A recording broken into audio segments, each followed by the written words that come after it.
Si Kristo, He didn't die for the perfect people. Jesus died for sinners. Number one, mga kaigsoon, unahon na to unsay gihimo sa Ginoo. Number one, God gave the ultimate sacrifice. Ultimate sacrifice. Unsa man na?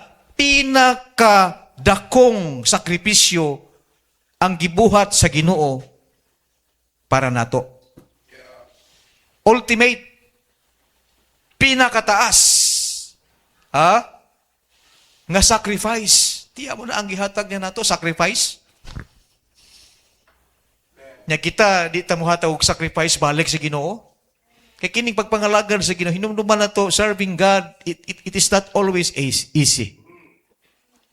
Dili gyud sayon kanunay ang pagpangalagad. Mga naman, mo involve manig ka ng kwan, ano na ang seriousness. Kaya kung di ta seryoso, panagsara po ka musimba.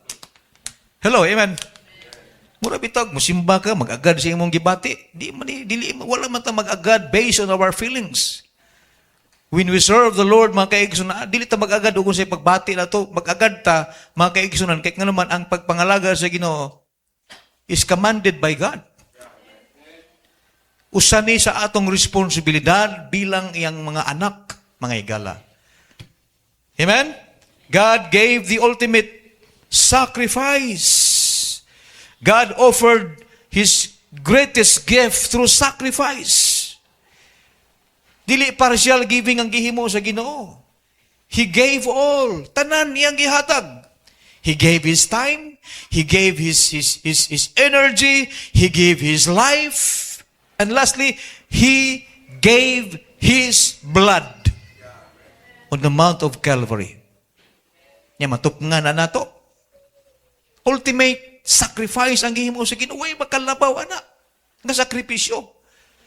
So ang gipangita sa Ginoo nato nga makonsider nga pinaka the best sad in return sa atong the best giver, mga makita nato diri kanang willing po ta mo sacrifice. Romans 5:8, the Bible says, but God commandeth His love towards us, in that while we were yet sinners, Christ died for us. Christ died for us. Hinumduman na ito mga kaigsunan nga si Kristo, He didn't die for the perfect people. Jesus died for sinners.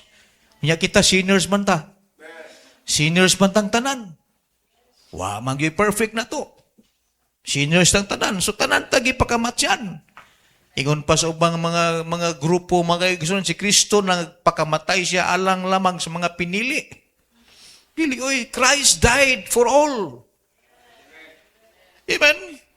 Bulahan ta nga mga nag-response, nagdawat sa gift. Amen? Bulahan ta, we are blessed because we have a relationship with the Lord Jesus Christ. Bisan na ana ang salvation para sa tanan, pero gi-reject nila ang salvation. They reject the greatest gift, mga kaigsunan, gikan ni Jesus Christ.